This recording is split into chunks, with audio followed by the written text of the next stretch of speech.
Vous allez faire une expérience si vous le voulez bien.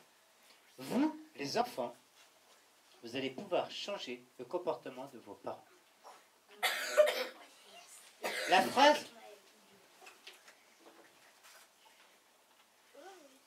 phrase qui dit « Nous n'avons pas à apprendre les bonnes manières à nos enfants, ils en sont simplement les témoins », on va la transformer. Nous n'avons pas à apprendre les bonnes manières aux grands, ils en sont simplement les témoins. Et vous allez pouvoir commencer ce soir en rentrant chez vous. Ce soir, dès que vous êtes rentré, vous allez pouvoir commencer une expérience. Vous savez ce que c'est une expérience? On va faire une expérience à la maison. Je vous explique. On a tous, enfants ou adultes, quelque chose qu'on n'arrive pas à faire si on ne nous demande pas de le faire. Quelle est la chose que les parents demandent le plus à leurs enfants? Qu'ils soient sages et qu'ils écoutent bien. Qu'ils mettent la table. Le respect. C'est ce que j'allais dire, le respect. Qu'est-ce qu'on n'arrive pas à faire sans que les parents nous le demandent pas? Moi j'étais pareil. Hein. Mettre la table, c'est aller jouer dans la chambre. Aller me doucher. Aller cuisiner des fois. Ranger la chambre. Ranger la chambre. Dites-moi pas que vos parents ne vous ont jamais demandé de ranger votre chambre. Presque jamais. Non, presque jamais. Moi seulement quand il y a... Moi, elle me dit seulement quand il y a des invités. Qui, parmi vous, on est vrai entre nous, qui parmi vous, ses parents ne lui ont jamais demandé de ranger sa chambre? Soyez honnête. Elle est toujours rangée? Ou c'est tes parents qui la rangent à ta place? Non, c'est moi, mais je le fais toute seule. Ouais, c'est cool, ça c'est génial. Pareil? C'est que c'est une chambre familiale. Ouais, mais il faut ranger quand même. Ouais. Et toi? Toi, tu ranges jamais. Ouais. C'est beaucoup plus simple comme ça. Et bien toi, justement, ce qui est génial, c'est que tu vas pouvoir faire l'expérience à fond. Jusqu'au bout. Pour les autres à qui on demande de ranger, on va faire une expérience. Pour ceux qui n'arrivent pas à ranger leur chambre sans que les parents le demandent, c'est l'exemple que je vais prendre, mais commencez par celle-là, parce que c'est ce qu'il y a de plus facile. Pour les autres, c'est comment ton prénom? Oui. Laïlou. Laïlou. Laïlou. On dit quelque chose en plus, ce prénom. Laïlou. Ouais. Toi, tu prendras autre chose que tu n'arrives pas à faire sans que tes parents le demandent. Ça peut être se brosser les dents, faire les devoirs, ça peut être... Mais ranger sa chambre, c'est tellement... Bon, moi, j'ai eu 4 filles, hein. J'ai 12 petits-enfants, je vous assure que c'est dans toutes les familles pareil. Hein.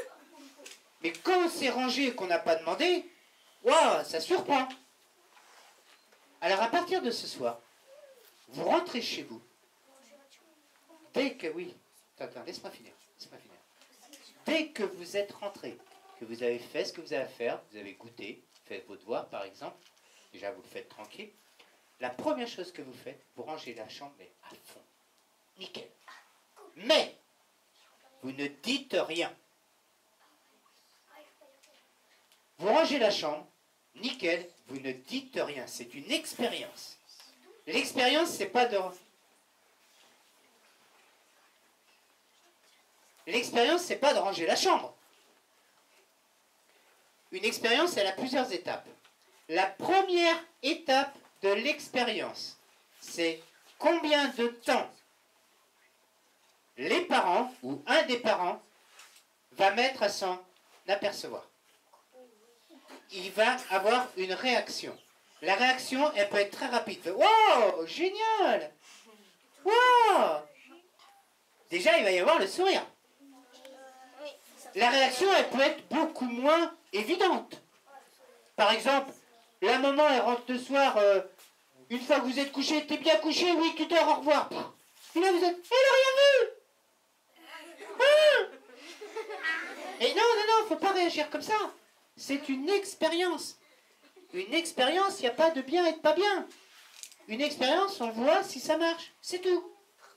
Donc, on a dit, première étape, combien de temps les parents mettent à réagir? C'est la première observation. On ne dit rien. Si ce soir, elle s'en est pas aperçue, on range la chambre comme il faut demain. Si demain, il n'y a pas eu de réaction, on range après-demain. Mais ce sera plus facile, parce qu'il y aura moins de choses à déranger. Et vous faites l'expérience. La première étape de l'expérience, c'est combien de temps elle met à réagir. Ça peut être long, hein, et des fois ça peut mettre une semaine. Hein. Ça peut arriver. Parce que les parents, ils n'ont pas que ça à faire que de regarder comment est la chambre. Alors, première étape de l'expérience, combien de temps l'un des parents ou les parents mettent à réagir. Et il va y avoir une réaction quand elle va réagir. Quelle va être la réaction? La première, ça va être généralement le sourire. Non, je réponds aux questions en même temps. Parce que là, on a très très peu de temps et comme ça que je puisse bien vous expliquer le processus, enfin, l'évolution dans l'expérience. La première réaction, ça peut être ouais, super et tout, quoi.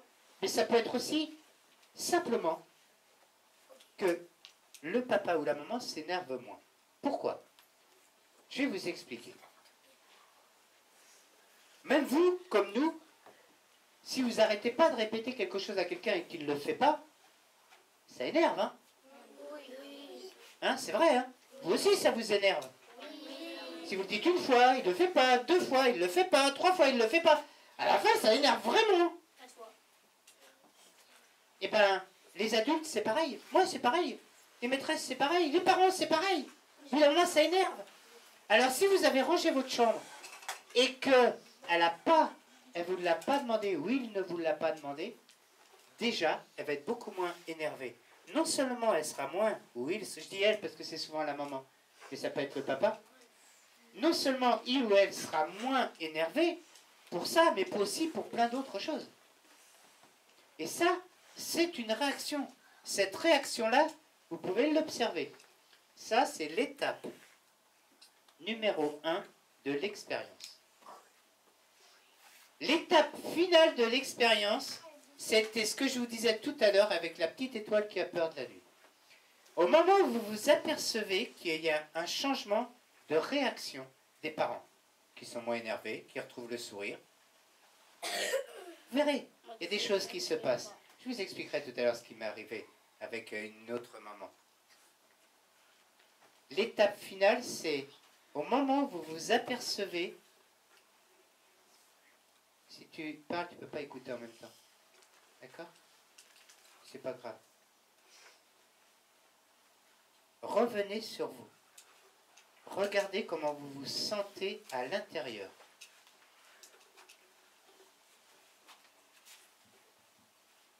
Vous êtes fier de vous, vous serez heureux, vous aurez le sourire parce que ça fait toujours plaisir quand on voit qu'on modifie le comportement en bien de quelqu'un d'autre. Encore plus si c'est un adulte et encore mieux si c'est les parents.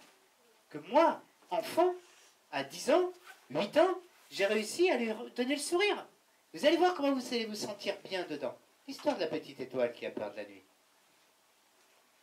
Cette petite lumière dedans.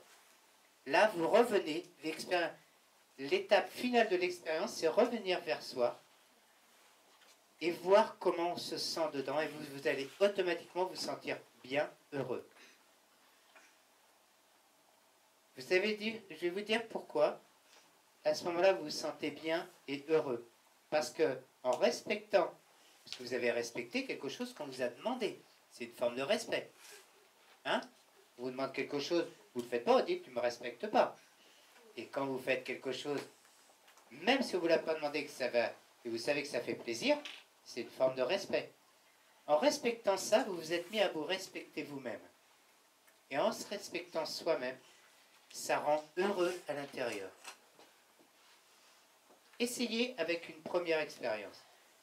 Pas nécessairement ranger sa chambre, c'est l'exemple que j'ai pris, mais ça peut être se brosser les dents, ça peut être faire ses devoirs, ça peut être accrocher son manteau comme il faut et le mettre par terre comme on faisait tous les jours. Moi j'étais comme ça quand j'étais enfant. Je rentrais à la maison. Oh, on goûte! Il y a quoi manger aujourd'hui? Ah ben maman, elle n'est pas contente, hein.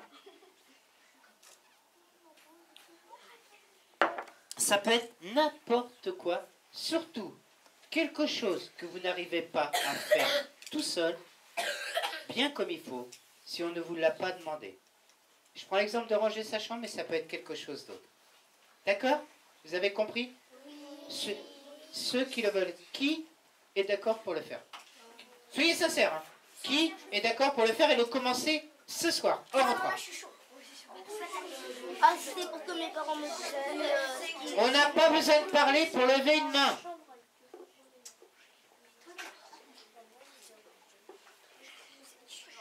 Non, mais je te respecte parce que tu t'es... Mais je regarde qui n'a pas levé la main, parce que je ne vais pas faire le sens inverse. D'accord. Baissez vos mains. Pour ceux qui n'ont pas levé la main, vous avez le droit de le faire aussi. Ne vous inquiétez pas. Pourquoi? Parce que je peux vous dire une chose, et je suis absolument sûr d'une chose, c'est que parmi tous les enfants qui ont levé la main, il y a certains d'entre vous qui ne vont pas le faire. Pourtant, là, vous êtes convaincus que vous allez le faire. Et arrivé à la maison, vous n'allez pas le faire. Une convention, c'est une convention, là, qu'on vient de faire. D'accord? C'est comme si on signait une convention, on a levé la main, moi je suis d'accord. On est d'accord, hein? C'est facile de dire je suis d'accord dans une convention. C'est beaucoup plus difficile de le faire. Même au niveau des adultes, hein, c'est pareil. Même au niveau des États. Les droits de l'enfant, il y a tous les pays du monde qui ont signé la charte pour le respect des droits de l'enfant. La Convention internationale des droits de l'enfant. Tous les pays du monde sauf deux. Les États-Unis et la Somalie. Si vous étudiez un petit peu le non-respect des droits des enfants, une très grande majorité des pays consignés ne respectent pas les droits des enfants. C'est pour ça que je vous dis, parmi vous, je ne le saurai jamais parce que, et ça ne m'intéresse pas de le savoir, parmi ceux qui ont levé les bras, il y en a qui, ce soir, ne vont pas le faire. Et si vous ne le commencez pas ce soir, vous ne le commencerez jamais. Alors ceux qui n'ont pas levé la main, vous avez le droit de le faire aussi. Mais là, je vous ai parlé d'une expérience. Une expérience à la maison sur une chose précise. Vous rangez sa chambre, mais une chose, vous avez choisi maintenant déjà. Vous savez déjà, parce que vous avez levé la main. Vous savez déjà ce que vous allez faire. Tout de suite, ce soir. Une fois que vous êtes aperçu qu'il y a un changement de comportement chez vos parents. Attention, c'est là où ça devient important. Ça peut durer un jour, 10 jours, peu importe le temps, mais vous êtes aperçu que ça y est, ça marche, et que vous êtes revenu sur vous et que vous êtes heureux, bien, fier de vous. Une expérience, vous apprendrez ça au collège, au moins que vous l'ayez déjà appris ici en CM2, pour qu'une expérience soit validée, il faut qu'elle soit reproduite au moins 3 fois. C'est le minimum. 2 fois, une fois t'arrives, une fois t'arrives pas, il faut bien faire une troisième, hein, comme un match avec une belle. Hein. Une expérience pour qu'elle fonctionne, pour qu'on soit sûr qu'elle soit validée, il faut la reproduire au moins 3 fois. Donc, quand vous êtes aperçu une première fois que quand vous avez fait l'expérience avec, par exemple, range ta chambre et que ça a marché, vous reproduisez l'expérience une deuxième fois avec autre chose pour voir si ça marche sur l'autre chose aussi. Ça peut être se brosser les dents, faire ses devoirs, ça peut être peu importe ce que c'est. Ouais. Par exemple. Il y a plein d'exemples, je ne vais pas vous citer tous les exemples. Une fois que vous avez fait une deuxième fois, que vous êtes revenu à la fin, ça peut être long, hein, parce que des fois c'est des subtilités. C'est des petites choses qui paraissent pas importantes, mais qui font tellement plaisir. Vous apercevrez plus tard que ce n'est pas nécessairement des grosses choses qui font plaisir aux gens. Généralement, c'est des petites choses, des petits bonjours, des petits merci, s'il te plaît. Habituellement, moi j'étais de ceux où les parents disaient on t'a mal élevé? Pourquoi? Puis moi j'étais là. Jamais tu dis merci. Je ne pensais même pas. Aujourd'hui, je vais m'asseoir dans un bus ou dans un train. S'il y a quelqu'un à côté de moi, je me retourne, je lui fais un sourire, je lui dis bonjour. Pourquoi? Parce que ça me paraît complètement naturel. Si on m'offre quelque chose, je dis merci. Si on m'ouvre la porte, je dis merci. Si je demande quelque chose, je dis s'il te plaît. Pas parce que je suis obligé de le faire, parce que ça me paraît naturel. Il y a des choses simples. Donc vous allez reproduire l'expérience une deuxième fois. Peu importe avec quoi. Quelque chose que vous ne faites pas habituellement sans qu'on vous le demande. Une fois que vous avez fait les deux, vous refaites pour bien la valider une troisième fois. Une troisième chose. Mais la troisième expérience, elle peut être faite ou à la maison ou à l'extérieur de la maison. Même pour ceux qui veulent à partir de la deuxième chose, s'ils ont des idées. À condition qu'il y ait un adulte qui soit concerné. Après, pour les enfants, je vous ai expliqué comment faire dans la cour de récréation. Hein. Là, ça concerne vous, enfants. Vous allez prendre conscience que vous, en changeant votre comportement, vous allez pouvoir modifier le comportement des adultes. Et si vous arrivez à modifier le comportement des adultes, quand vous arrivez au collège, c'est du gâteau. Parce que les petits jeunes du collège, de 12, 13 ans, 14 ans, qui vont se la péter parce qu'ils sont plus grands que vous, vous les regarderez, puis à l'intérieur, vous dites, facile. J'ai réussi avec mes parents, ou j'ai réussi avec mon oncle, mon parrain, ou mon voisin. Alors lui, là, qui se la joue, facile. Et là, vous vous ferez respecter. Là, vous vous ferez respecter. Mais pour que vous y arriviez, pour que vraiment vous y arriviez, il ne faut pas commencer demain. Il faut commencer aujourd'hui. Si vous dites, je commence demain en arrivant à la maison, je peux vous dire une chose, ça veut dire que je ne le fais jamais. Moi aussi. Quand je dis à quelqu'un, je le fais demain, très souvent ça veut dire que je n'ai pas envie de le faire. Puis le lendemain, tu l'as fait. Oh ben tu sais, j'ai pas eu le temps, j'ai eu ça à faire, j'ai la copine, elle est venue, je ferai demain. Et puis le surlendemain, elle vient, oh ben tu l'as fait. Oh ben tu sais, en fait, ben, j'étais malade. On va toujours trouver une excuse. Vous commencez aujourd'hui. Dans l'école, ça commence maintenant puisque vous y êtes. À la maison, ça commence dès ce soir. Il y en a qu'une fois, j'ai eu la question de quelqu'un qui m'a dit « Oui, moi je vais chez la nounou. » Bah commence chez la nounou. Je vais vous dire une chose. Qu'est-ce que j'ai fait? Bah super. Je suis terminé là-dessus. Chez vous, vous savez où c'est chez vous? Vous avez une maison? Moi j'ai une maison qui est sur roue. J'ai une maison. Mais il n'y a pas que là-bas, il n'y a pas qu'à la maison que c'est chez vous. Il y a d'autres endroits. Il y a ici, à l'école. À l'école, c'est chez vous. Attends. Je m'explique. Attendez. Vous arrivez à quelle heure à l'école? 9h. Vous partez à quelle heure de l'école? 8h30. Vous partez à 8h30 le soir? 16h30. Bon, on va dire 16h30. Donc vous passez 8h, 9h, 10h, 11h, 12h, 1h, 2h, 3h, 4h, 30. Vous passez 8h30 à l'école. Ouais, même si vous ne mangez pas le midi. Vous passez autant de temps réveillé à l'école qu'à la maison. Bah donc c'est chez vous. Ah, quelque part un petit peu. C'est le coin où vous faites attention, comme chez vous, vous faites des choses. Vous prenez soin des lieux. Vous prenez soin des gens. On fait comme à la maison. Voilà. Et moi je vous dis qu'il y a 2 lieux que vous devez respecter comme chez vous. C'est pas grave. Tu compteras plus tard.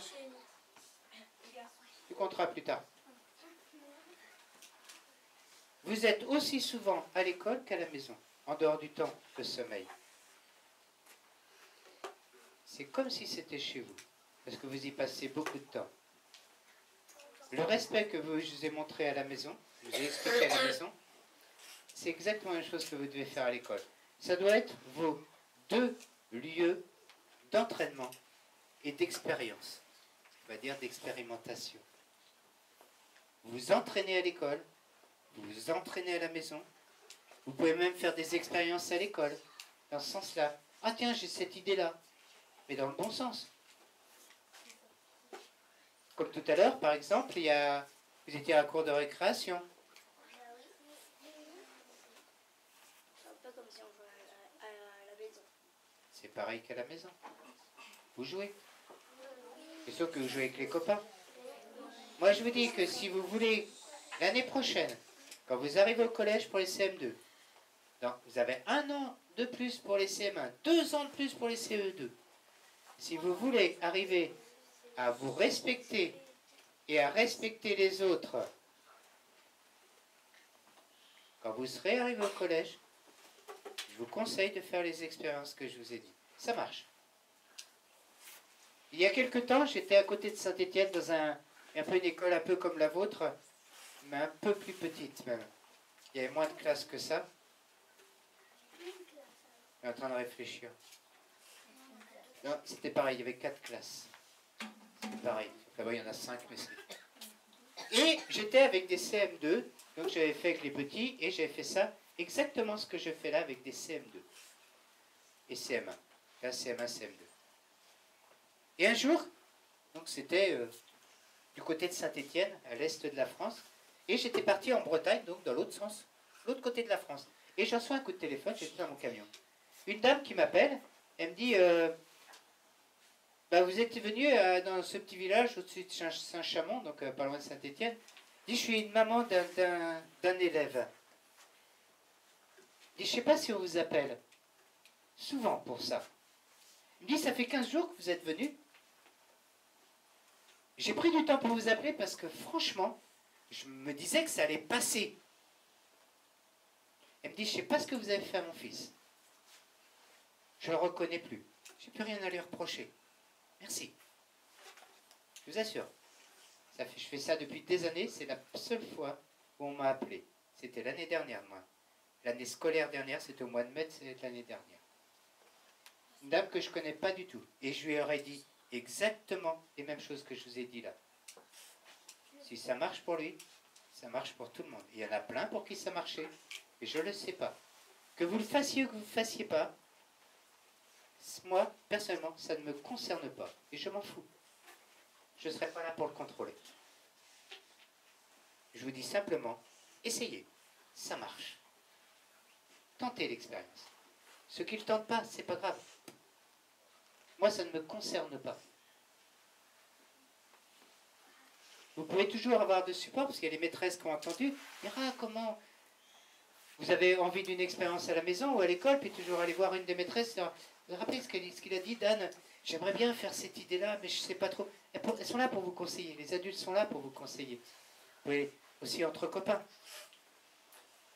Mais n'hésitez pas.